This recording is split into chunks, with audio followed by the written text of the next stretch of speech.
Welcome simple life with DK. அவரைக்காய், வீட்டு அவரைக்காய் பொரியல் செய்ய போகிறேன். இது வந்து தண்டலக்காய்ன்னு சொல்லுவாங்க வில்லேஜ் பக்கம். வீட்டு அவரைக்காய் பொரியல் செய்கிறோம். கட் பண்ணி வச்சுருக்கேன். தாளிச்சிட்டு கடுகு பருப்பெல்லாம் போட்டு தாளிச்சிட்டு கருவேப்பிலை போட்டுட்டு பெருங்காயம் கொஞ்சம் சேர்த்துட்டு பூண்டு வெங்காயம் சேர்த்துக்கிறேன். அடுத்து தக்காளி கொஞ்சம் சேர்த்துக்கிறேன். தக்காளி சேர்த்தாச்சு. நல்லா வதங்கட்டும். உப்பு போட்டாச்சு, தேவையான அளவு உப்பு போட்டாச்சு. இப்போ மஞ்சள்தூள் கொஞ்சம் சேர்த்துக்கிறேன். கரம் மசாலா, சீரகப்பொடி, அடுத்து வெறும் மிளகாய்த்தூள்,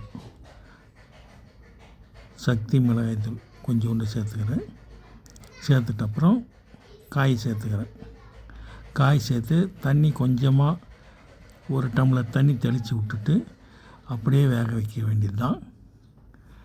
தண்ணி சுண்டுற வழி மூடி வச்சு வேக வைக்க வேண்டியது தான். எங்கள் சேனல் லைக் பண்ணுங்கள், ஷேர் பண்ணுங்கள், சப்ஸ்கிரைப் பண்ணுங்கள். தண்ணி ஊற்றி அப்படியே மூடி வச்சாச்சு. வேகுது பாருங்கள். தண்ணி ட்ரை ஆகிற வழியை விட்டு இறக்கிடலாம். நீங்களும் இந்த மாதிரி ட்ரை பண்ணி பாருங்கள். லாஸ்ட்டில் கொத்தமல்லி போட்டு ஸ்டவ் ஆஃப் பண்ணி மூடி வச்சிடலாம். நார் சத்து நிறைந்த வீட்டு அவரைக்காய் பொரியல் ரெடி ஆகிடுச்சு. நீங்களும் ட்ரை பண்ணி பாருங்கள். நன்றி, வணக்கம், பை பை.